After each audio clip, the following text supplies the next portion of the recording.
A very good evening and welcome to this edition of the Fourth Estate. Charles Mongushampagi. And tonight in studio I have Yusuf Serunkuma. Yusuf is an academic and a columnist with the Observer newspaper. Very nice to have you, Yusuf. Happy to be here too. We have Dicta Asimwe. Dicta is a senior writer with the East African newspaper, celebrating 25 years. Started the celebration last week. Dicta, very nice to have you once again. Happy to be here. And we also have Tom Malaba, who is a senior crime reporter with the Daily Monitor newspaper. Tom Malaba used to run a program on that was Monitor FM many years ago. I think 2001, 2002? Yes. 2002, 2003? From around there? Around that. Crime Watch. The Crime Watch. It's a Crime Watch. Very nice to have you, Tom, to discuss with us tonight.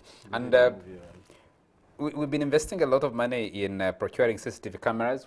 We had a temporary CCTV center in Natete.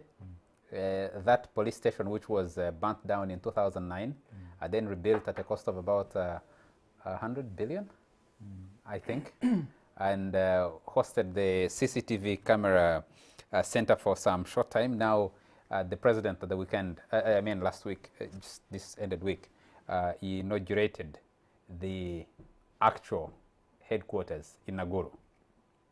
There are CCTV cameras everywhere. Yeah, that's true. Literally everywhere. On the street, when you add the private ones on buildings and the public ones, you get a feeling like you're being watched wherever you go and whatever you do. The question is how effective they will be in fighting crime, or how they have been effective so far. It's a project called the Safe Cities. I think it's funded under the Safe Cities project, where the funding was secured. Working to fight corruption. The memes I am getting on social media, especially, the People's Government issued a statement. They're also going to work to fight corruption, because the government and President Yoweri Museveni and her anti-corruption czar, as they would call them, Nakalema, are planning a work against corruption. We had prayers many years ago against corruption at KCCA, in the KCCA ground sometime back. We're supposed to have some national prayers against corruption. Will working fight corruption out of this country? We'll discuss that. And of course, we shouldn't forget that we've been marking World AIDS Day. People tend to forget that AIDS is still very much around. It's the numbers haven't been dropping as much as possible, as they should have been dropping, but there are pockets in this country that are extremely under stress and increase in prevalence rates for HIV/AIDS. And of course, the East Africa is marking 20 years, but the East African, which I work for, marks 25 years, has made 25 years. Let's start with this work against corruption. Victor, I just want to get, can we work corruption out of this country? No, of course not. Like someone was saying, maybe the president has taken it literally, that if you, that they've been saying walk the talk on the fight against corruption, so he's decided it means walking. But really, I find it strange that that's the thing they've chosen to do. But maybe it's also an effect of donors, because walking is a tool of the powerless. When Martin Luther King walked, he had no tools to do what needed to be done to get what he wanted. Why is a president who has control, who has control all over the place? Why is a speaker of parliament? Why is a chief justice? Why are they working over corruption? Why aren't they doing something about it? Because the tools to do something about corruption are in their hands. So why are they working? For me, that's the thing I don't get. It's strange that, but maybe because I think there has been a lot of a decent amount of donor money coming into the fight against corruption. And increasingly, donors like giving government agencies money to to do work. And I guess this is something that they think the publicity. I actually have heard of Onopondo say that the publicity will bring, that the publicity will come to the issue of corruption. Ridiculous, if you asked me, Tom. Does government? Dicta puts it very well. Walking, demonstration, is the tool of the powerless. So Mahatma Gandhi did the Salt Walk. Martin Luther King did the Million Man March to Washington, D.C. Here you saw people in 2011 walk to work.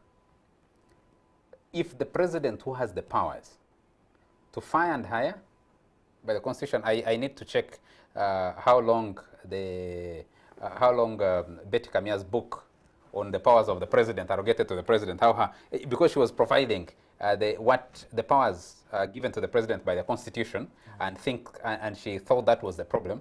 I don't know how far she has gone since she joined cabinet, but does this make sense? Does the publicity actually give it anything? Apart from, in Rutoro we say, if someone asks what they already know, then they only want to laugh. So you want to laugh? I think I want to laugh that the president is going to be working to fight corruption in this country. That the Speaker of Parliament, who's responsible for making laws for this country, is working. That the Chief Justice, who heads the judicial system, that is supposed One of the most corrupt, by the way. No, to send all the corrupt into cells and throw away the keys, literally, is going to work against corruption. Yes, first of all, I want to say that the president maybe wants to provide some kind of leadership to show that he's not in for the corrupt and he's trying to work. But we should underscore the fact that the president has failed to fight corruption in this country. So he has decided to walk the talk. He has decided to walk the talk. He's trying basically to demonstrate, if it is not for the coming elections, basically to tell the electorate that at least I have worked. I've tried to fight corruption. You see, I'm not standing in for it. But the problem starts with him. He has duplicated this fight against corruption so much. There was no need, for example, to create the anti-corruption unit in State House. The one of Nakalema. Yes. We have the IGG, we have the DPP. All these people are basically doing the same job. But the problem is that they lack the political will. What is the evidence of that absence of political will? I mean, by deciding to join the march against corruption on Wednesday, the president is telling you, I am giving this fight the highest possible level of political support you can find. It is not about giving. You get. He has always given. But does the IGG feel confident enough to do whatever she's supposed to do in the circumstances? If every button you touch, it seems to be leading directly to where the president is, then you are in trouble in the fight against corruption. So he's basically coming out and making a show of all that is happening to basically try and prove that, you see, the electorate, you people who are going to be electing me next year, I am ready to fight corruption. Is there a difference between that, Yusuf, between that and what I've had used, the word called populism? Does that seem to fit the description of the work against corruption, especially if your government, because that's where the contradiction is. Your government, do you really work to try and stem things you can't fight? Yeah, and analytically, the closest you have come to understanding the work, the president's work against corruption, is the word populism. And earlier you said Martin Luther, Mahatma Gandhi, activism, working as a form of activism itself, is often a function of weakness, that the weak often find ways of manifesting their anger by doing things that are... So they're the ones who need the publicity. Exactly. But you need to understand that portraying yourself as a victim is a sweet thing. It has power, it has mileage when you are the victim, and you need to remember. So the president is a victim of corruption and all these top government officials. Well, so the president has portrayed himself for a very long time, by the way, as a victim. So when he goes for public rallies during the election, I think when I used to have this analysis really well, before he became washed, so the president would ask the electorate, you see this minister? He had to build this road, but he's failing me. So in the process, somebody would join everybody else in accusing the minister. So somebody would say things like, you're sending me wrong MPs, this way things are not coming. So I am with you, but the person who is there, so I am equally a victim. So the portrayal of victimhood is a sweet thing, and this is what Museveni is doing, and he's done so for a very long time. And it reminds me of a very interesting joke, a Jewish joke about rich people trying to claim they're poor. So the rich people would go to a synagogue, a very rich Jew goes to a synagogue and says, dear God, I am so poor, I need your help. I'm happy being elevating, but I am so poor. So another rich Jew goes to the synagogues and says, oh dear God, I am so poor. Then one day, this is the synagogue of rich people, an actually poor person goes to the same synagogue and says, oh God, I am so poor. Now the others look at him. Why this man is saying he's so poor? So the term being poor had been appropriated by the rich because they wanted to portray themselves as poor, because being poor was the thing of currency. Right now, we're in a dispensation where being a victim works. So you want to portray yourself as a victim at the same time. So Museveni, by portraying himself as a victim of corruption, actually privileges himself. So the term populism actually does that, but you need to appreciate the nuance of the currents of victimhood as the thing that he's driving on. But I also want to add that it is difficult for us to take away Museveni's work from the larger debate on mobilizing the ghetto and the Bobby Wine, rather the Baby Cools and the Catherine Kressler into this narrative. It's difficult. I see continuity because Museveni has started playing in the terrain of populism, in the terrain of activism, in the terrain of everyday, in seemingly nonsensical things that have currency. We are in the age of video sets, so to speak. So you call on seemingly a clownish performance to come to your side, you have to start acting like a clown yourself. All right? Because what better way would you understand a clown than the powerful acting like the weakest?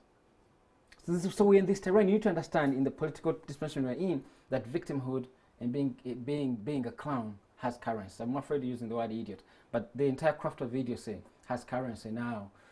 My question is, we will, as the media be deploying, we'll cover this. You'll have the president on Thursday on the cover pages of major newspapers in this country discussing. International media will cover this, but actually, for what exactly you're saying. Yeah, because the world would gather to laugh at this country that you're trying to literally walk the talk in the fight against corruption. In 2006, after President Yoweri Museveni had been re-elected, at his swearing-in ceremony in Kololo, he declared zero tolerance to corruption. 2006. 2011, he repeated the same promise. Zero tolerance to corruption, like he didn't know corruption. And said, I think in 2006 he said, I have been concentrating on other things. Now I'm going to concentrate. I'm going to go back to the bush to fight corruption. 2006, 2019. How many years down the road? 2019? It's 9 years now. 9 years down the road. And we are working against corruption. And I'm imagining, Victor, that these government agencies that are responsible for the fight against corruption, because we did talk about the creation of parallel structures at every turn to deal with every problem, that the IGG is, for example, present or absent in a work against corruption. What does that say about them? Who is leading? No, I'm imagining the IGG will come and be present and participate in the work. What message are you sending to the public? Because the IGG has taken, when President Museveni appointed the anti-corruption unit in State House, she understood that this thing, she actually said it, that most people who are corrupt point to the to State House as being like who sent them or whatever you want to call it. So she understood that these are the people with power, so I'm going to work with them as much as possible. I've gone to trainings where they organize, they call Nakalema, they call IGG, and like you see, they have all accepted this is a job, it's not a fight, we'll take it the way it is. So that's what the president has done. But it's interesting that the president has chosen now to walk, and like Yusuf says, that just looks at he's looking at the elections, and people have already said we don't have services because people at all levels are corrupt. So what the president is going to do is going to walk, and even if he's been implicated in corruption scandals, because we have to remember that not long ago in the US a man was tried, and President Museveni was one of the exhibits in that trial for giving out cash, for giving cash to both the Minister of Foreign Affairs, and allegedly the Minister of Foreign Affairs carried money for the president too, and actually took that man who paid money to State House. So this and that's Patrick like Hall. Yeah, that's like just one example, because every time there has been an attempt by Parliament to censure a minister, the decision not to censure them if they were not censured came from a caucus, a meeting in State House, a caucus, an NRM caucus meeting chaired by the president. So and like there are so many things, and then of course there is the bit about the president. I guess that's how he stays in power, because there are all these other loopholes he exploits, whether it's the envelopes he gives out all the time, the amount of money he gets for supposedly the donations, but which we all know is to give people to buy whatever he needs from, whether it's support or giving jobs. Like there are so many things that the president could do to show that he is no longer interested in that path, that he will not do rather than walk, and that's very sad. Tom, is it that Ugandans are so gullible, or we have we become so accustomed to this corruption and adapted to it that we think it's a normal thing? So today has been World AIDS Day. We have adjusted to HIV/AIDS, so we can have an anti-HIV walk to remind people that HIV is a bad thing, you need to protect yourself. Would you apply the same to the fight against corruption, especially as pervasive as it is in this country? And maybe if you could expand this question, what would you expect the president to do on Tuesday night before he joins the workers on Monday to show that he is actually serious about the fight against corruption? I would expect the president to line up the corrupt, shoot one by one at the city square. He never did that, and if we don't go that way, then we are just wasting time. We keep talking about corruption. By the way, on the day of the walk, Wednesday, I want to look at how big the president's envelope will be, because I'm sure even those who will be walking, they will be given envelopes. So if I get to know how big the president's envelope is, then I'll know. Then that was basically another waste of time. But if the president wants to be taken seriously this time, he needs to do something that is out of the ordinary. He needs to stop doing. To walk is out of the ordinary. Of course, he has always walked. He has only moved the walk from Chankwanzi. Where does he walk from Chankwanzi? He walks from Chankwanzi to somewhere, to River Mayanja. So he's just doing it across. He walks to Ngoma. Yeah, across the River Mayanja. If only he can bring it to a level where he says enough is enough. And that can only be done the Amini's way. And you send a message. When President Amin executed some public officers at the clock tower, he was taken seriously. But as long as the president... I thought those executions of Idi Amin were against subversives, because they executed people at clock tower, they executed people in Kigali, executed people in Fort Portal, executed people in Mbale who were involved in the early formations of rebellion against him. Yes, but he sent a message that I will not tolerate. So that wasn't against corruption. Yes, that I will not tolerate this kind of behavior. The president, unfortunately, has always been talking about corruption, fighting corruption, but he's never walked the talk. If only he can get to the level where we see, like he has always talked about fighting corruption. He says, you people don't give the people who are committing crimes now and again bail. But he's yet to hang anybody that is in Luzira for committing a crime.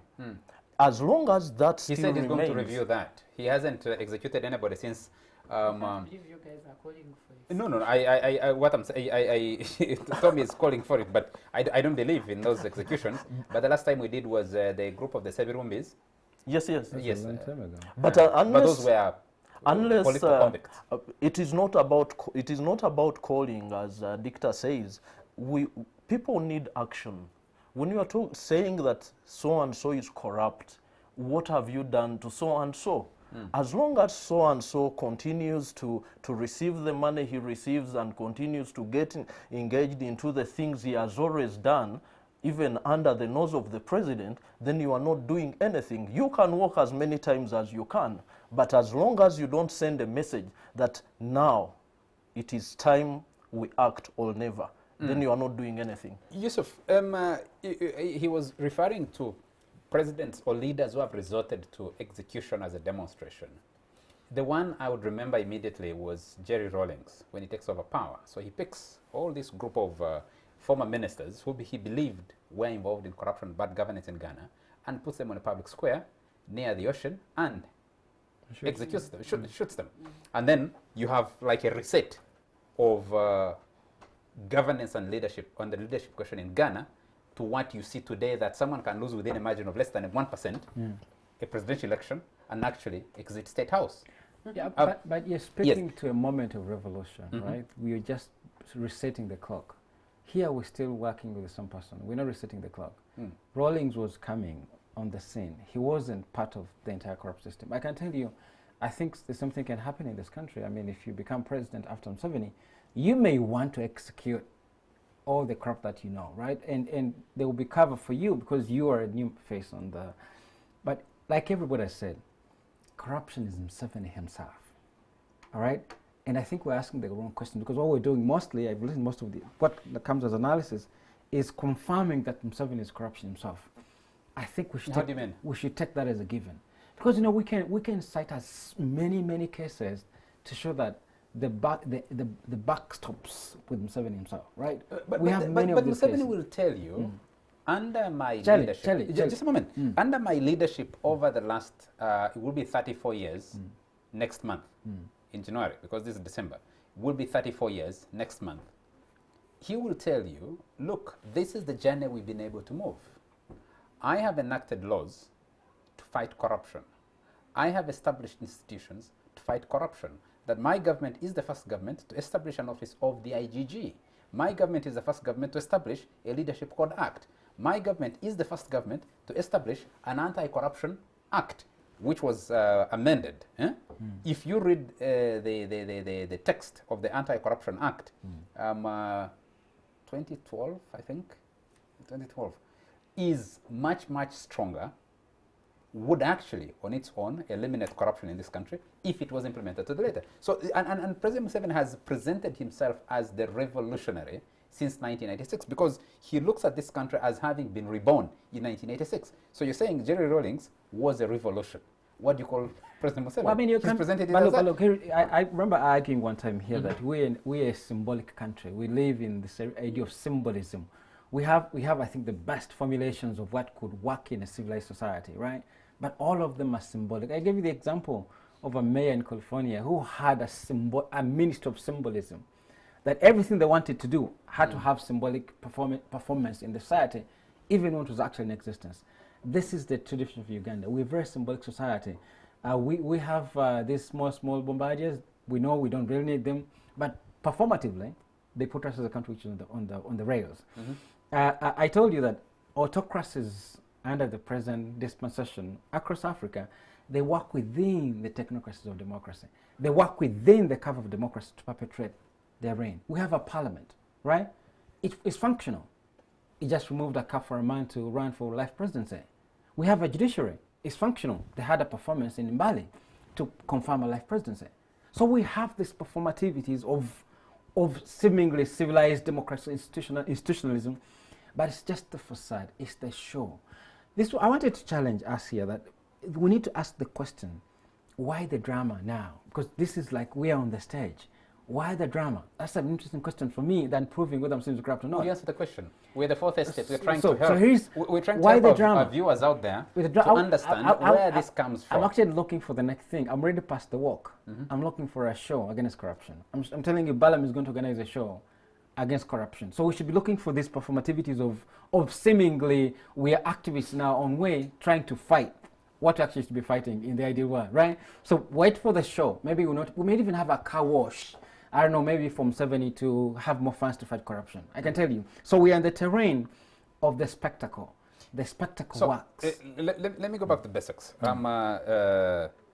Dick and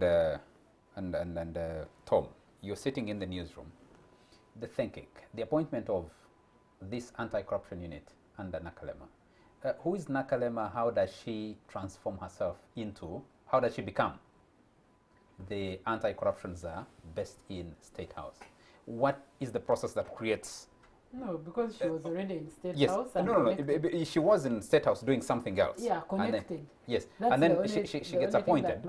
Then you have this idea of the work. Where did it come from? So, like I said, here's what I think. I don't know what I don't want what you think. I want to know what you know because yes. Okay. Here's what like I wanted to answer a question you asked of Tom about what you'd expect the president to do, but let me do that later. Here's the thing, that we've seen a lot of money going to the fight against corruption. And some of that money is going into government agencies, whether it's IGG or Nakalema's anti-corruption unit.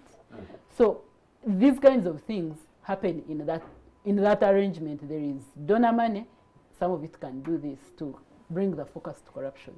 On what the president can do, we have a president who has done all sorts of gerrymandering just to keep power, and that's a form of a bribe to a certain group of elite.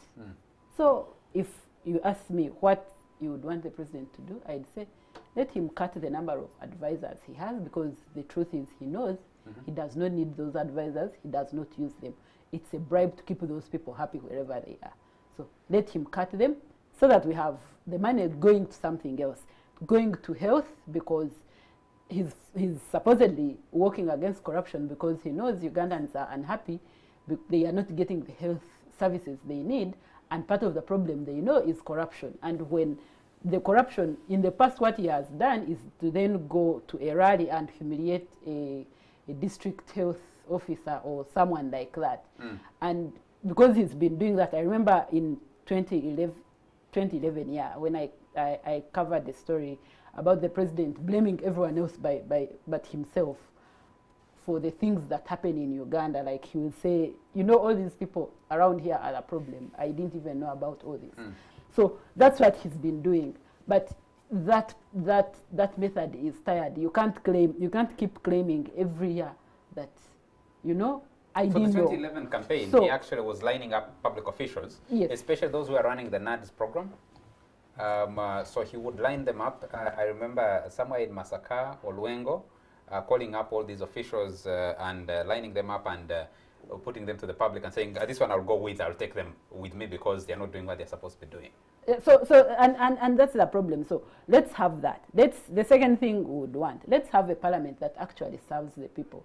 A parliament that is an institution that is in our interest and not so much about what the president wants. Let's have a judiciary that is not stuffed with so-called cadres. And the way they define cadres is not so much that they are doing the right thing. Okay. I'm afraid we need to take a break. Just a really quick. The problem with what your suggestions, you're actually ending Museveni's government. Because I mean, when you say you have a functional parliament, you have a functional judiciary, you're actually ending his government, right? We need to take a commercial break. But I was thinking, you can make this some suggestions. Maybe we'll have opportunity after the break to comment just briefly about what it means that the People Power government, which is led by Kizza Besigye, has decided to join this, especially given the experience of 2011, the walk to work. Let's take a break. We'll pick this up after in a brief moment.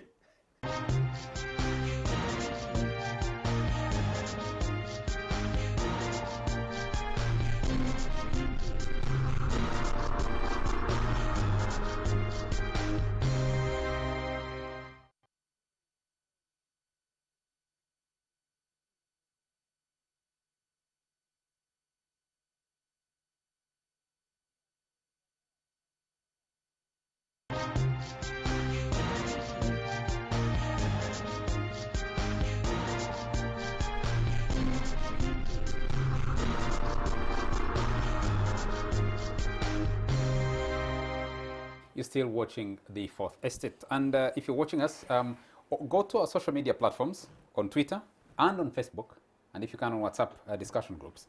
Share what you think the President of the Republic of Uganda should be doing or should do just before Wednesday when he does the work against corruption. What the practical things that you think this government needs to do to demonstrate that it's serious in the fight against corruption. Tom, let me just come back to you quickly. Yeah. How does the communication yesterday from the People's Government, led by Dr. Kizza Besigye, change the dynamic of the work against corruption? I think they are basically trying to push government to be doing something, but they don't seem to be sure. They are not sure that whatever is going to be done is going to be of any help. But I wanted to say this very, very briefly, that we forget the fact that the president has already said that for him is a monansico, a man of the bush. And that is why I was saying, I was trying to bring something that the people in the bush used to do. If you went against what is the established procedure, you had to die. But on the other hand, that we recently... You really want to see blood, eh? Tom? If we don't do that, if we don't get fed up, and we are still, you see, they say it's only a fool who does the same thing the same way over and over again. But if we need to see change, then we need to start doing some things differently. In Kenya, I would say, for example, that the President Uhuru, has today empowered the public to arrest a policeman who is receiving a bribe. He even went ahead and collected the assets of the rich people, cars, those posh cars, and crushed them. That is the kind of thing that I would say that is President Duterte who has done that. That would be a gesture that actually I'm fed up with whatever is happening around me. But as long as the people, and that is what I thought that the anti-corruption unit of State House was coming in to do, investigate Tom Malaba, find out what is it that he has acquired through corrupt means, and then have it destroyed. But they are doing the same thing as the IGG, investigating and taking to court. Basically, we are doing the same thing in the same circle. You raise a very fundamental thing, but I don't want us to dwell on this topic longer than we already have. Dick, let me come back to you before I go to Yusuf. What exactly should Nakalema have done? Because you, under this government, we've seen the death of the special branch of the police. These did basically one thing. Dicta Simwe works for the East African. She came out of school the other day. She's worked for so many years.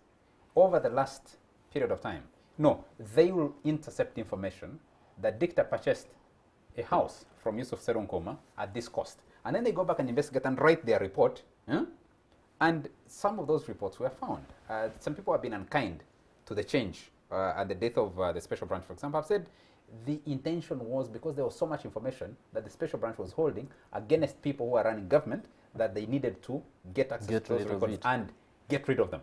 But I thought that Nakalema would have been doing more things than running after what you would genuinely call small fish, running after them, arresting them, taking them to court. And now, from there, we are on the street walking. On the street And I don't know where what the route looks like. Okay, so here's a quick one. Here's what I have loved Nakalema to do since she was coming from State House and had some power. We have a foreign affairs minister who has been accused in a foreign court of basically desecrating our name. Have him arrested, try him, or don't even have him arrested. Try him in Ugandan courts in a free and fair process. Let's see if he did the right thing or what he did was wrong. Or hand him over to the Americans so that they can try him. It's not like they do a lot of death sentences, so they won't kill him. So let's do that. That's an example, because the problem for the IGG has already been... Does this government believe that that's a Ugandan problem? It's an American problem. I think no. It's corruption. It's corruption. It's in our face. Everyone know, like we all have heard about it.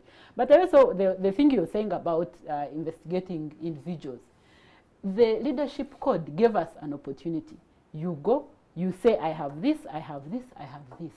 The weird thing then is that the people who passed the laws decided to hide that information, because what use is that information if it cannot be vetted by the public who live with these people? Because if, Charles, I'm your neighbor, you know that I have a house this big. So if I've said I do not have a house or whatever, let's put that information there so that... will speak for themselves. Yeah, the properties speak for themselves. That's one example. So I think I did the last story about declaration of assets. Jotham Tumwesije, a justice of now a justice of the courts of judicature, was the person who was IGG at the time, shortly before he left, and he was kind enough as to make those available. But then, there was a lot of work.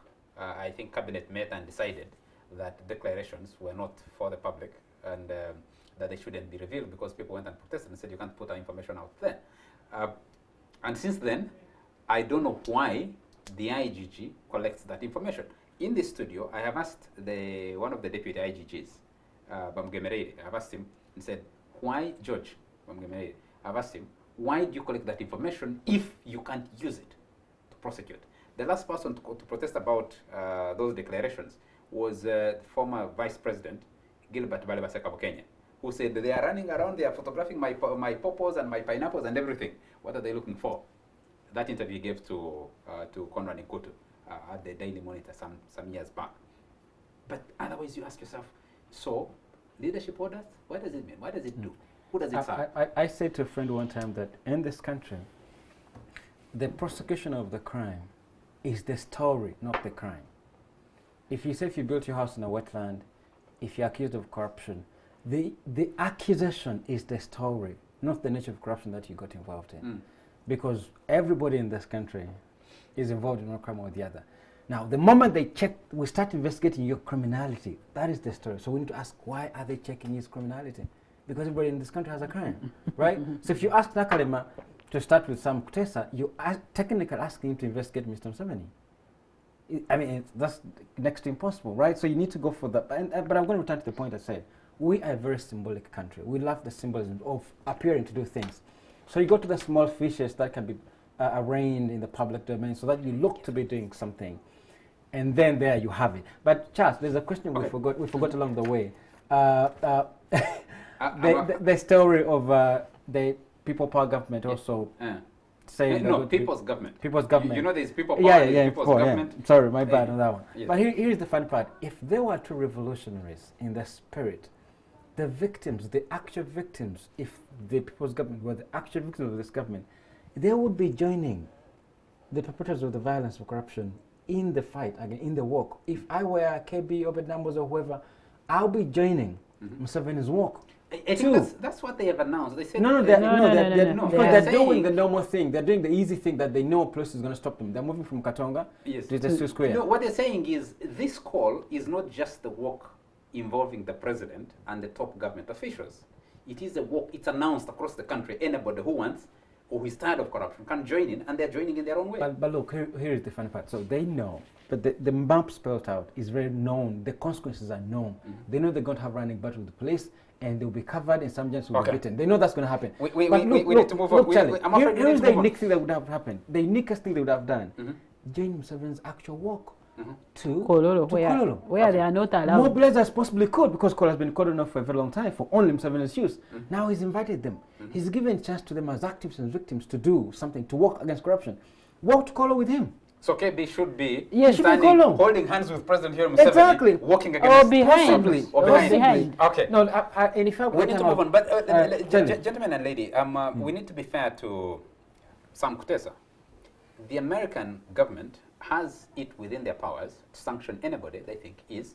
So Sam Kutesa was mentioned in that Patrick Hall corruption trial in New York, but they haven't sanctioned Sam Kutesa. He's Uganda's top diplomat. Yes, he's Uganda's top diplomat, but they could. He's just mentioned in the court record. That's an easy explanation because he's Uganda's top diplomat. We need to move on. Related to that, him as a witness. Within back-to-back, we didn't apologize. We didn't have the show last week, and I have been personally missing for some time. But we didn't have the show because of some technical problems last week, but we would have discussed this because we did discuss President Museveni. We should have been discussing President Museveni's meeting with the police chiefs, the police council. The first time a president attended the police council, the top organ of the police. What is special about it? No, because that is the police is supposed to meet with its top leadership and plan on the policing function, but they invited the president to have a meeting with them, and then shortly after that he has another meeting with them to inaugurate this national CCTV camera center in Naguru. What exactly is going on here? First, I'm struggling to understand what is special about president meeting the that's the question. If no sitting president has sat in the police council for their meeting, then that meeting means something. That's what I'm asking. Here is the funny part. And if you look at the history of policing across the world, it protects power, not the everyday people. And if the president appoints the IGP, appoints the deputy, what's the directors? What's the importance of him coming to the council? He can take the decisions whenever and when he wants. He can just go in straight house. I think there's symbolic significance here, right? But in actual terms, it means nothing, because if he wants anything to be implemented, he doesn't have to attend the council. He can just give them instructions. So why did he go? A symbolic significance. I don't know. There must have been a performativity happening, but I think it's purely symbolic significance. There's nothing. But here's the funny part. And I think Tom is here, he'll tell us whether crime has actually gone down in this country after we had this very vigorous campaign. Although we never understood who took the tender for the CCTV cameras, because I was really curious about that. We never understood that after them being installed across the country, we need to be taking, I don't know if it's too early to start taking stock, or it's the right time to start taking stock. But we'll return to the stuff that we said, that police across history is often meant to protect those with power, right? So the powerless will often remain, the exploited will often be exploited, and the powerful are deployed by the police. It's the problem we have in this country, that we have what is so-called Museveni police protecting his regime in power, and that's going to happen. Now, when you come to the everyday people and say crime has kind of gone down, I think we also need to understand the manifestations of crime, that it's not always like this, right? When there's intensity of security activity, it kind of slumps and then goes up again. Because the crime problem in this country is not about policing. It lies elsewhere. If you live in an economy, and this is slightly interesting, if you live in an economy where poverty is just on the rise, it follows that crime will be on the rise. Right? Poverty and crime often move together because the material conditions in which people live often determine their decisions. There was an interview by a journalist when he went downtown in the trenches of Nachivo, was speaking to the people who sleep there, who sleep and work there, and he said to the journalist, he said, "Hey, look, I used to have a stall in Owino. It was taken by KC guys twice, so I live down here, and I know everybody working here has my money. I need to get it." All right. So you see a correlation between the rise of poverty, which has been provoked by our bureaus, and the rise in crime. So we would intensify our activities as regards policing, which is keeping law and order, having city cameras, this technical, logistical bit of policing. But we are forgetting to say the ingredients for crime actually lie elsewhere. The problem is the economy. Tom, let me come to you. I've been told that when the president had a meeting with, when he attended the police council, Yes. it was on the invitation of the police itself. There is a committee, a management committee of the police that makes the decision and makes the plans and the agenda for the police council. So they sat and had a meeting and said, why don't we invite President Museveni to come and talk to us and tell us, because he's been blaming us for failing the fight against crime in this country. Maybe he can provide us the guidance, the leadership, and show us direction on what exactly he wants us to do. And they traced this from, I think, was it last year, when the president was attending the International Women's Day celebration somewhere in Mitiana. He said police was filled with kawukumi. He had made the same statement in March 2017 when Andrew Felix Kawesi was murdered, when he went for the vigil at his house. He said, clean up the police, clean up the image. But in between, he has taken some action. One, fired the former IGP, Kale Kaihura, appointed a new IGP in Martin Okoth-Ochola and Sabit Muzei, and more recently sent, I think, about 5 military men as directors within the police. Now he goes back to inaugurate the National CCTV Camera Center. And he says, focus, the police must fight crime. Number 2, he says, lazy policemen and those who are erratic and sleeping on their job should be dismissed or dealt with within the force. What exactly is going on here? Charles, I would say, when he was invited to speak to the officers at the council, I think what he said when he was inaugurating the CCTV National Command Center is what he should have said then, because he told the policemen two things, that I want you to be patriotic and I want you to be committed to your work. As long as the policemen on the ground are not committed to their work, as long as they are not patriotic, they are not looking at their role as people who are trying to, who are protecting this nation against criminals, then they are missing the point. And that is what exactly is happening. But is it true that the police are not patriotic? Because the president can accuse them of being unpatriotic. Yeah. That doesn't mean that they are unpatriotic. But they may be patriotic, but are they committed to their work? Yes, they might be committed. The president can accuse them of not being committed to their work. How do you quantify patriotism? How do you quantify it? And how do you quantify it? Especially in commitment. Uganda where patriotism actually means supporting the government. The president is basically saying, this is what you are saying, that you need to look look at things beyond self, to offer this bigger service that you are entitled to do. Let me give an example of the Nagirinya incident. If the policemen were committed to their work and really were monitoring that center, then they would somehow have they would have intercepted the people who were taking Nagirinya. But they stood back Is it practical with possible? all. Tom, that's one person. How about the others? The others, you see, when you go through the police, you don't get this feeling that I've gotten the kind of help that I needed. If you have ever made a commitment, if you have ever made a So complaint- Kawesi's murder is because police were lazy? Kawesi's murder? Kawesi's murder? Is it because police were... Yes, you seem to agree with the president. I agree that there are problems in the police. Have you heard that there was a patrol near Kawesi's home? Oh, so they were lazy. So There's a Kawesi po- was there's mad a because the police- police were there's- lazy, there's right? a police If they unit. had, There's a police force. if they had acted, you get, he would have been killed. But today we will not be looking for the same people. The 30 women in Entebbe? The third women in Entebbe, if police had decided on the first day that one So person why has can't been police killed, decide? and then That's the they question, move because, out, Tom, it is because of the circumstances in which they work. Let me put it this way. Dictor, I was told that these are the same concerns that a section of the police had in deciding to ask the president to go and address them. That you've been accusing us. But the reason we're not working, because there are many policemen and women, especially career policemen and women, who are spending nights trying to do their job. They can't do their job.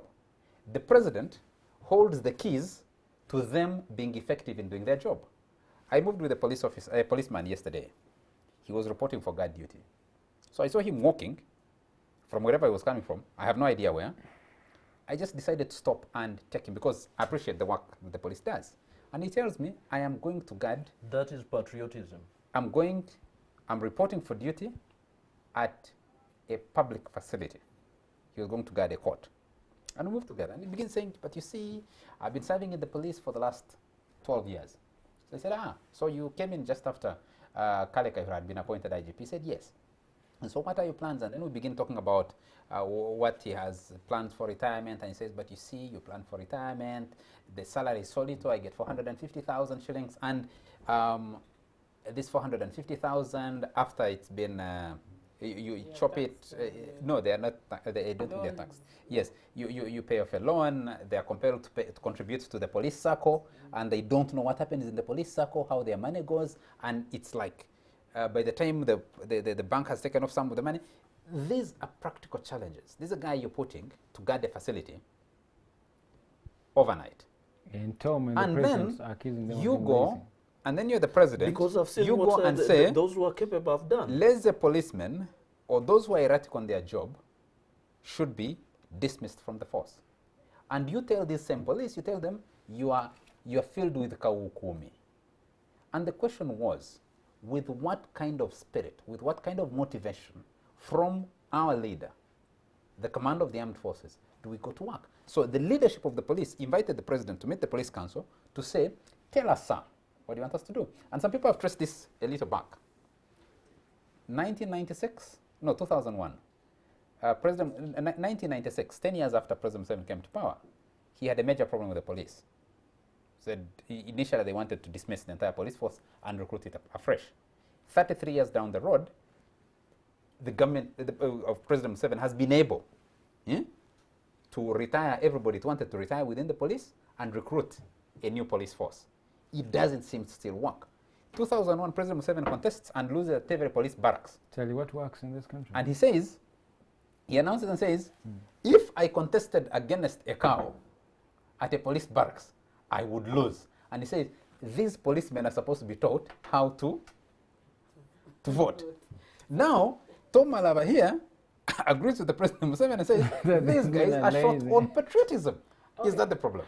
So, Charles, Yes. let's try and explain the president's ability to go to police twice. having like been abusing them elsewhere. We already talked about his blaming everyone else but himself. But this just says that the president feels like the takeover of the police is almost complete. The police now will not vote for a jerrycan like they used to do. So he's put in enough, he's removed enough people that were against him and put in enough people that are pro what he needs. So he no longer, he will not expect any surprises from the police. That's why he's going there. Now, let me say that can be a good thing, because if he does it like that and gives them resources, the police officer you're talking about who has to work because he can barely afford to live in Kampala, maybe will get a better salary and be better motivated to work. It's happened elsewhere. URA is, to some extent, one of the most efficient institutions in Uganda, in my view. They have systems, they have institutions that I feel like they sometimes work. It's not perfect, but that's the thing I get. So they gave them, at some point, they got a lot of resources, they were flush, and some systems were put in place, and it might not be perfect, but it works. The other alternative is KCCA, where also they were flush with cash at some point. They threw cash at them. They did some decent work, whether it's roads. We were seeing less potholes, for example. But the moment Though they have researched now. Yeah, and that's the point I'm making, that the moment that that good feeling with State House went down, then the institution maybe was non-existent. It was based on an individual, and once all that went away, we are back to where we are. So it can be a good thing for police if they get those resources, and the resources reach the actual officers, because police has been getting resources. After the 2001 elections, President Museveni appoints Katumba Wamala as IGP, the first non-career police officer to be appointed IGP. I think he takes over from John Kisembo. John Kisembo. And then, because John Kisembo had taken over from John Odomel, I think, he appoints Katumba Wamala. And you're talking about that transition beginning. 2005, Katumba Wamala had started by mobilizing business people to buy cars, patrol cars for the police. The president stops that. Then you have Kale Kaihura coming into the police. He is at the helm of the police for 13 years. And in that period, the police budget goes up fourfold, I think more than fourfold, to where it was. They're able to procure equipment, they're able to dress better, they're able to be armed better. The only thing, you're able to have a scattering of police posts and police units across the country. Did their salary go? No, the salary hasn't corresponded. And the housing hasn't corresponded. Yeah, so where does this budget go? After Kaihura leaves the helm of the police, President Museveni, appears to go back to pick a career police officer, elevates the deputy IGP to... A career police officer is in a symbolic position. Then appoints Major General Muzai Sabiti as the deputy IGP. And people will...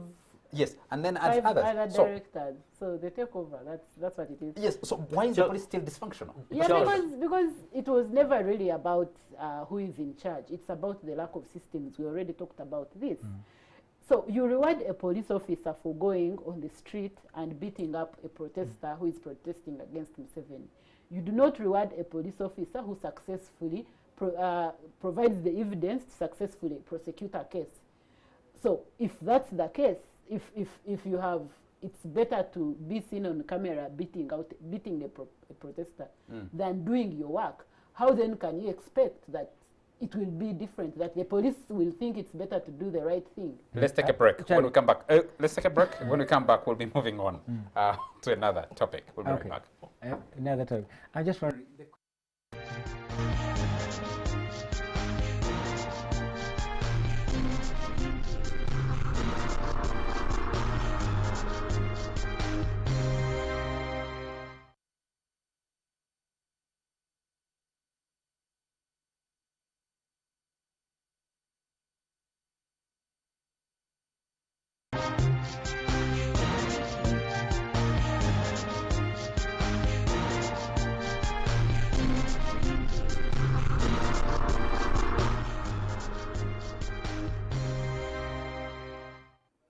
welcome back this last segment. Gentlemen and lady, we'll continue. We'll just spend a few more minutes to close out this police.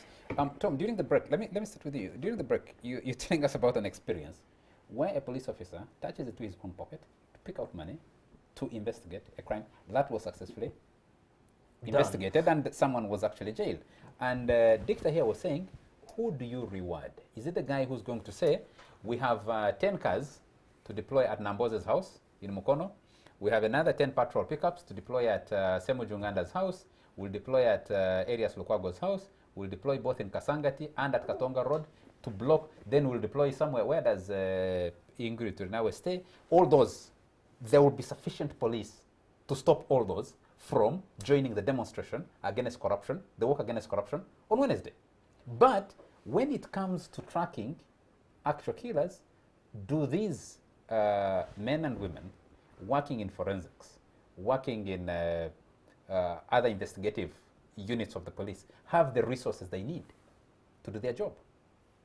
Charles, I would, first of all, I want to say that the president's presence at Naguru, the president was basically saying that crime is getting out of hand. You people, you need to do something that is beyond your office desks. You need to get out there and fight crime. But then Did he say a different thing when the women were being murdered in Entebbe? Because he made a trip to Entebbe to visit and talk to those, to the relatives community. And the scared community, the relatives of the victims. He assured them, and immediately the killings stopped. As to whether he would... has there been a conviction of those? Of course, there hasn't been resolved? There hasn't been any conviction because I'm even not sure whether the killers were ever arrested. So, but the problem is still goes back to the fact that it is all about the commitment. He launched the CCTV. I was here when I said those CCTVs are a white elephant. I was basically saying that as long as the people manning those CCTVs are not willing to do the job that they are supposed to do, and they are only willing to use the CCTV to see how Besigye is marching from Katonga to wherever he's going, that will be it. But as long as somebody reports, my person has disappeared, he has been kidnapped by vehicle, so and so, and somebody is on the camera and is willing to do the job they're supposed to do, then they will be effective. Tom, this is what you're missing. It's not an individual's problem. It's an institutional prioritization. The cameras essentially are not meant to protect you. They're meant to protect power. So when Charlie says place is dysfunctional, it's only dysfunctional. It's not, first I want to say it's not dysfunctional. It's actually functional, but it depends on what job you want to execute. I said police often protects power. The CCTV cameras you're seeing, the LDUs in every nook and cranny of Kampala are not meant to protect you. They will be efficient 110% when it comes to protecting power. Believe you me, as Charlie just said, they will deploy, wait for Wednesday. The People's Power Government is decided to walk from Katonga to State Square. You tell me if they will leave Katonga. Police will efficiently, they will not even leave their homes. They may not even reach Katonga. Police will be super efficient. Let me tell you. So please, Tom, when there's a problem at the State Control Center, nobody's there to man when somebody's being arrested, is being kidnapped. It's not an individual's problem. It's not laziness on the part of the police officers. It's an institutional priority on what should be done, what should not be done. You shouldn't blame the individual I don't think that is... I can tell you, and they're watching it by the break. I wanted us to move on, but you relayed during the break an important story, and please indulge me that I'm bringing a conversation during the break onto the air. The arrest, the investigation and arrest of Walusimbi. Yes. The serial killer. Yeah. Who was... had he been released from Luzira? Yes, he had been released. Yes, was released from Luzira. The guy who was murdering young women. Yes. At that time, we had a situation where girls were disappearing from at Chambogo University, Makerere University, and UMI. But there was, I think mobs. Yes, and mobs. There was a talk of this man who was giving lifts to young girls. And the next day, you'd only find bodies. Police was picking bodies. Fortunately, there was this incident where he picked girls from, I think that was Mateo's, Nando's, above Nando's, that bar. Yeah, and he picked 3 girls. He went and killed them, first of all. He raped them, and then after raping them, he slit their throats, and then dumped two bodies in Rutembe, and then he dumped another body in Kawala. Now, this time round, at that time, security was confused as to what to do. I remember Kaihura every day he would meet with senior officers, the head of CID, the head of ISO, CMI, and I remember VCCU. They would meet at CPS to see what to do. And at that time, because they didn't have anything to do, one senior officer basically said, let us do this. Who are these girls? These girls, to profile them. To profile Yes. them. So after profiling them, they found that these were girls from that looked well-to-do, who could afford to hang around bars, they could afford to take a special hire. Maybe they were university students. There was also an assertion, maybe they were prostitutes. And then they said, what are we going to do?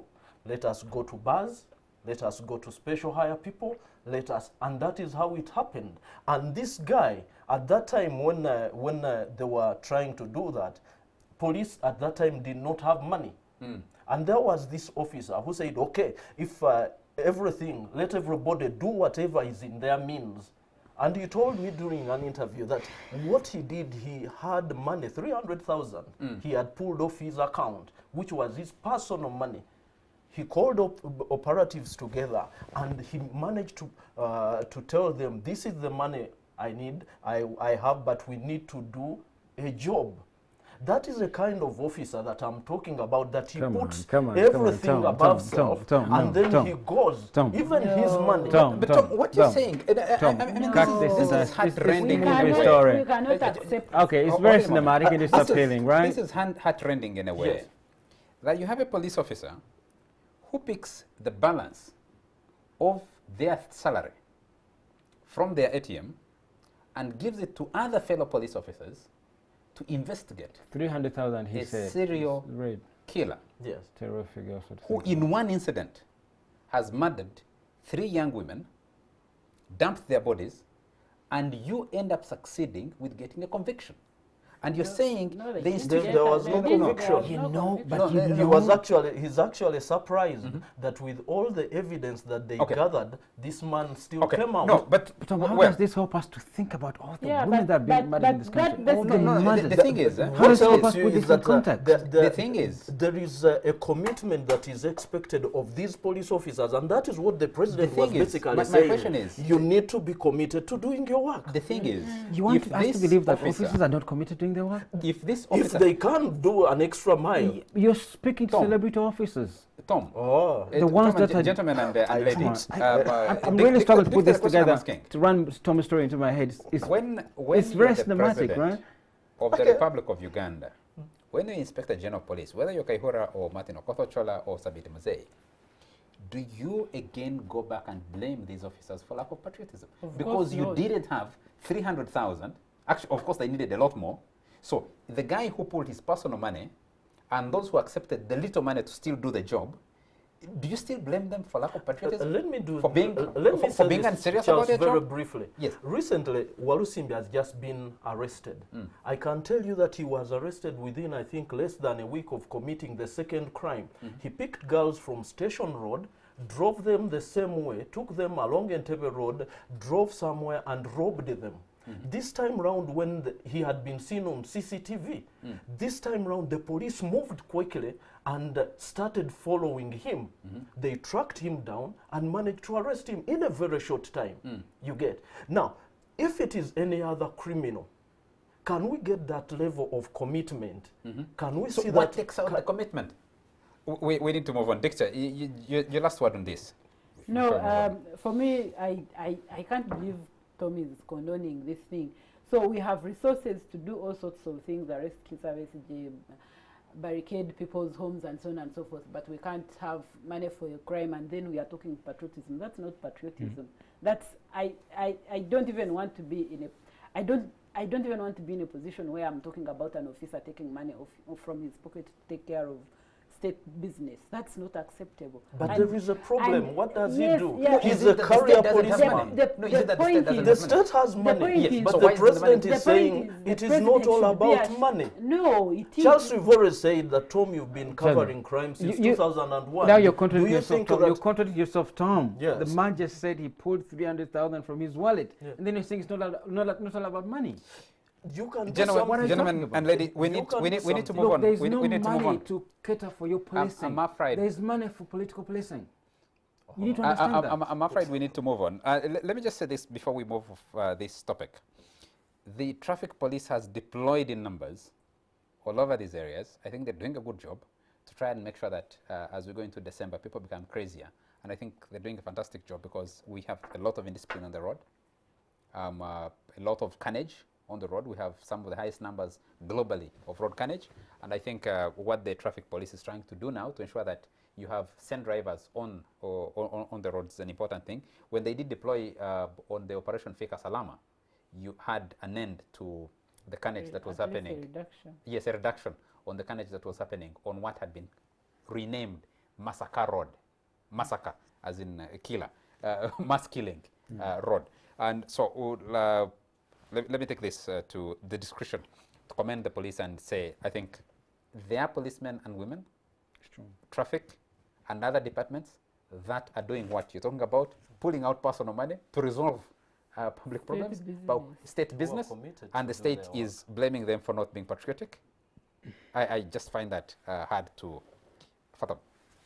As we move towards the end, the East African community, 20 years on since 1999 to 2019.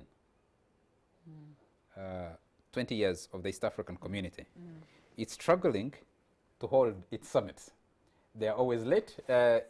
Dicta here, the East African, is the specialist on the East African community. She covers the East African community and understands it inside out. The funding, the contribution, the payment of the members, it has grown as a community from an initial 3 members to now 6 members, so it has doubled. The applications from the Democratic Republic of Congo to join in, but the institution itself have sometimes has notices on the notes board of the Secretariat that they're unable to pay salaries. So business is going to be delayed. But also, the East African newspaper, we're celebrating this one. Yeah, celebrating 25 years. So the East African newspaper is 5 years older than the East African community, but it was started because of the talk had begun to revive the East African community. And for the record, the current East African community is older in actual age than the initial East African community. Dicta, the health of the community.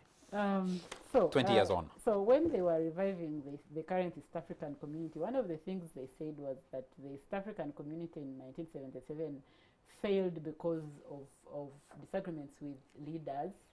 And for that reason, the current East African community was supposed to be business-led, people-centered. But somehow, I do not know, somehow we are back to leaders-led East African community.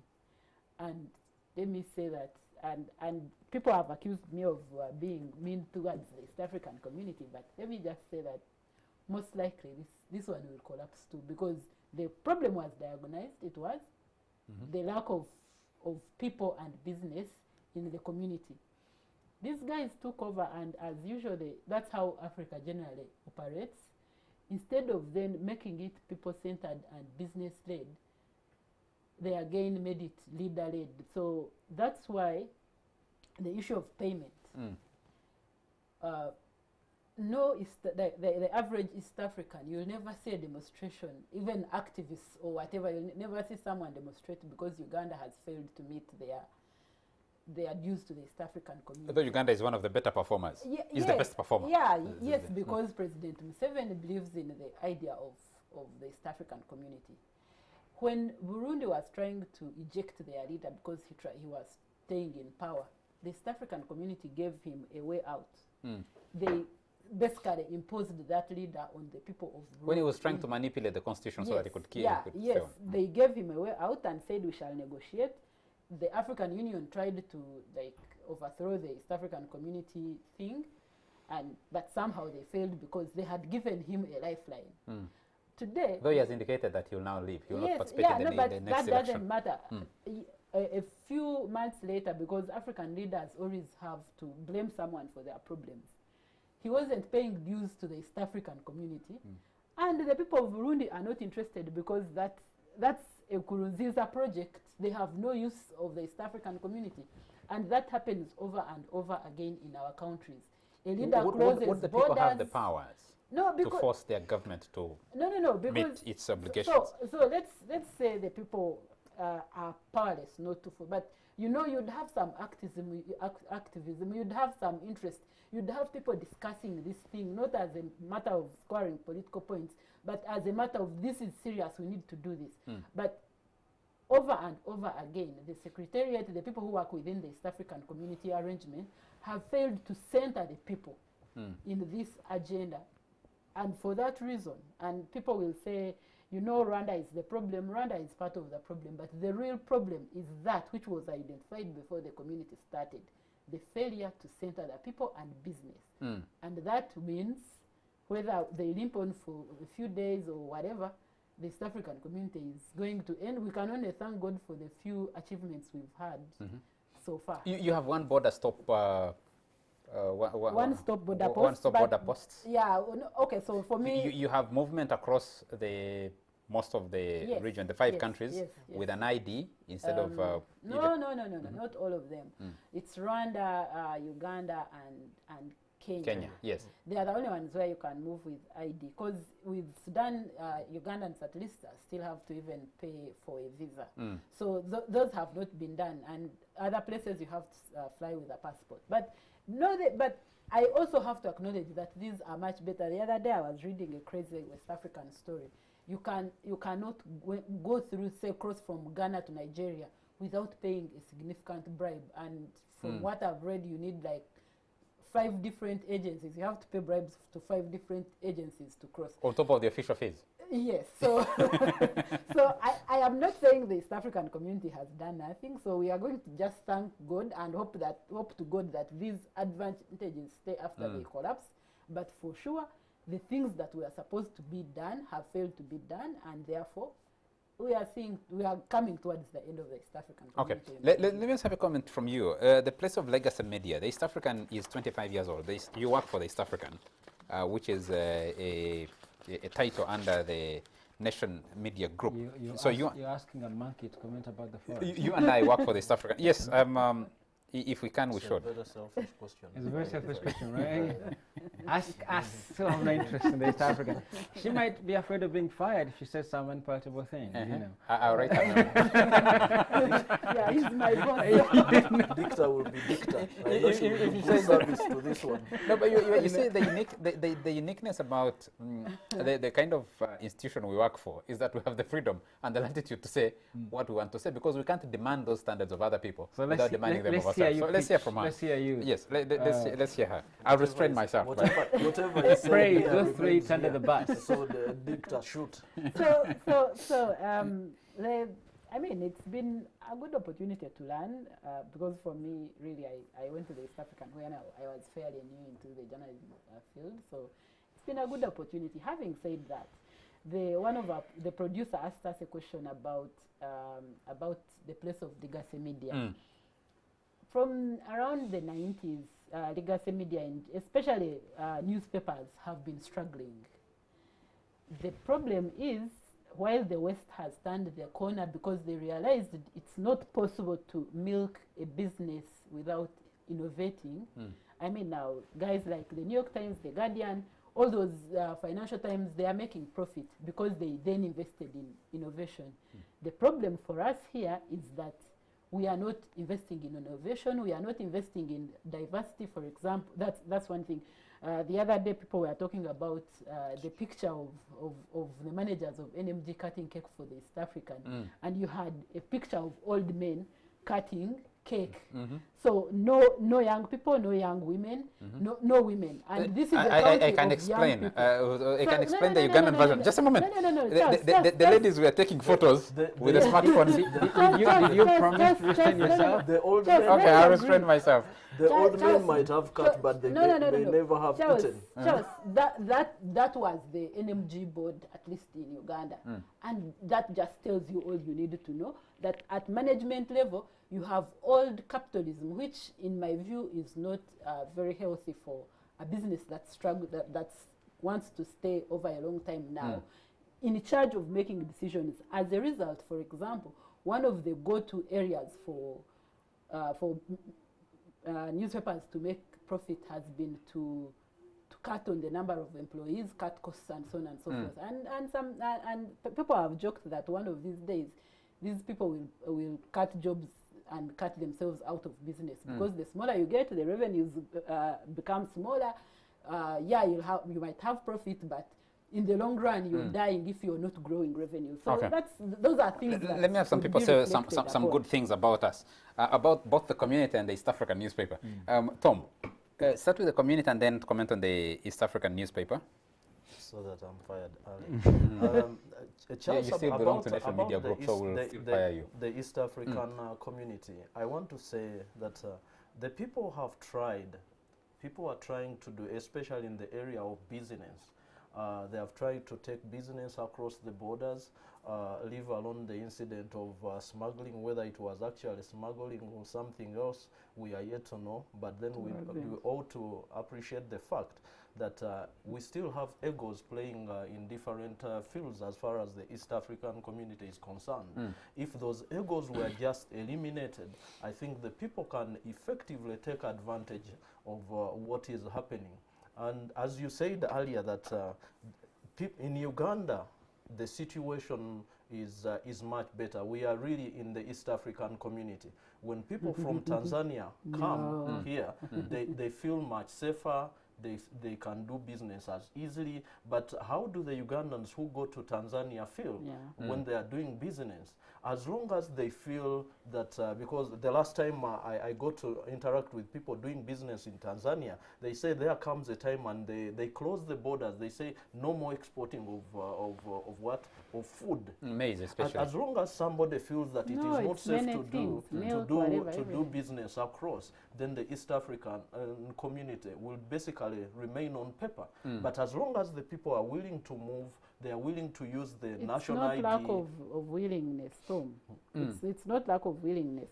And that goes to the point where you say the smuggling incident. You cannot smuggle in a single market. Can you smuggle goods from here to Jinja? No. Of course you can't. Yeah, that's the point. So the thing you're saying is it's not lack of willingness. It's that failure to center the people and business in the integration agenda. That's the problem. That Tanzania feels like, no, Uganda is bringing too many goods here. Let's close the border. And that is being taken at a leadership level, not because people want differently. And that is a big, big problem. Yusuf, she says something fundamental. At people level, people are blind to these colonial borders, especially border communities. You have situations in Kenya.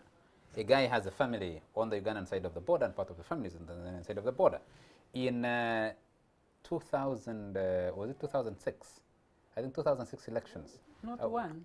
2006 elections when Betty Kamya was a candidate. Was it 2006 or 2011? No, that's 11. Yes, 2011.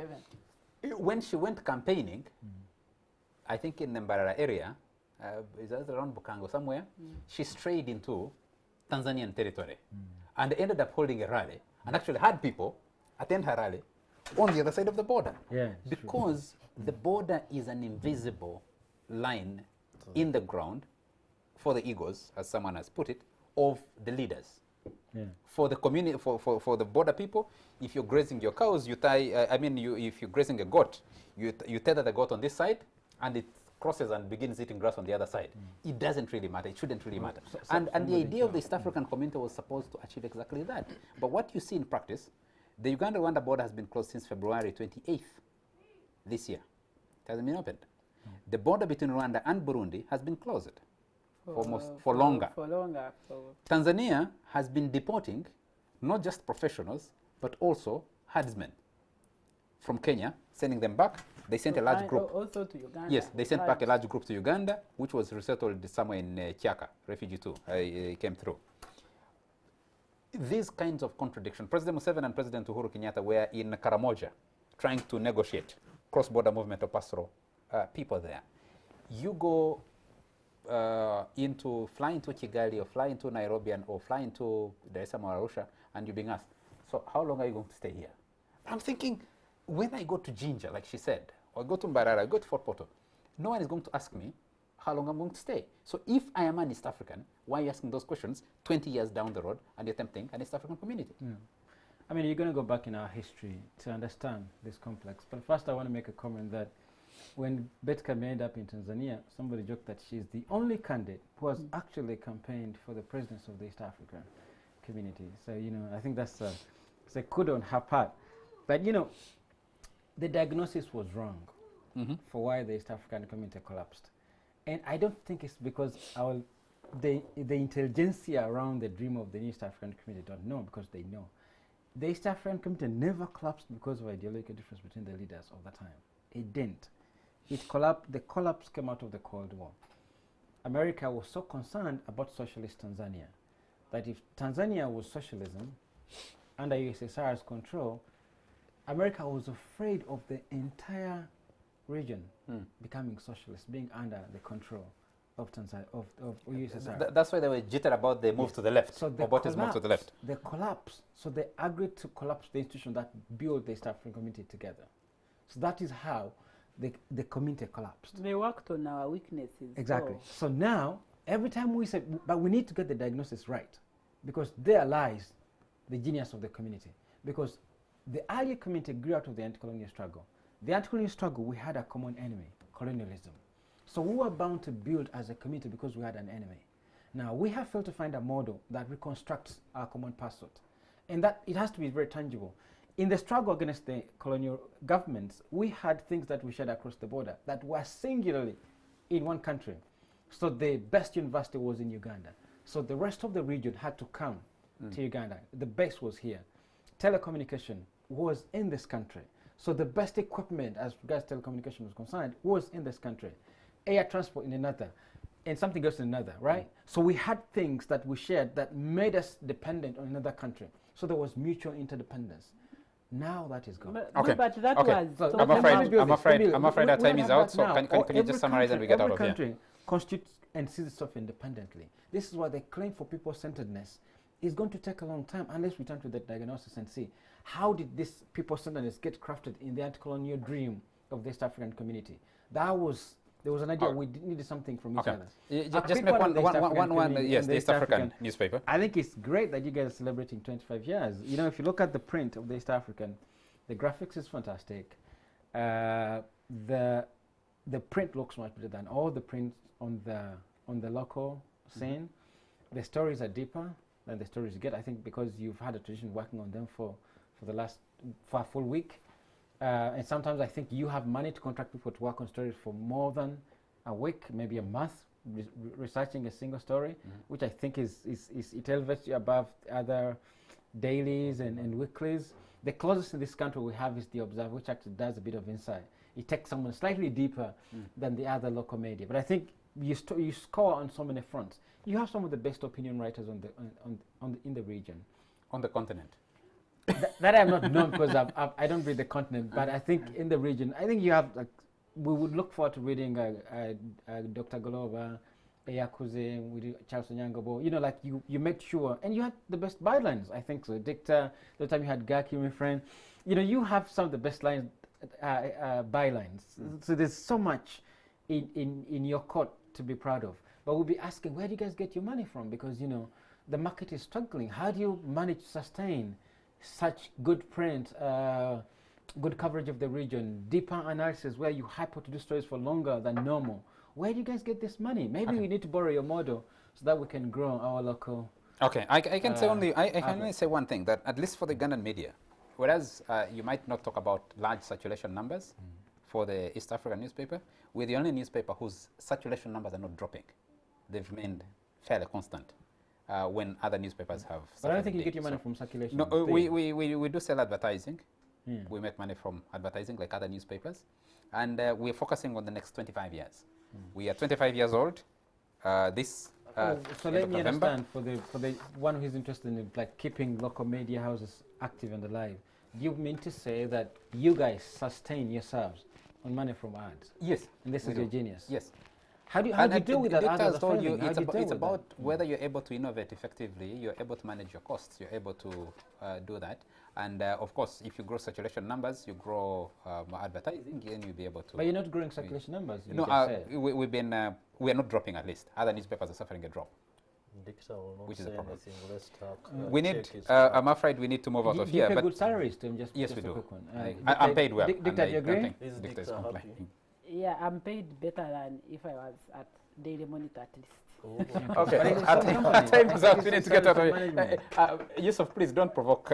I wanted to become the host on this one, at least on this last topic. I had to become host. we need to get out of here.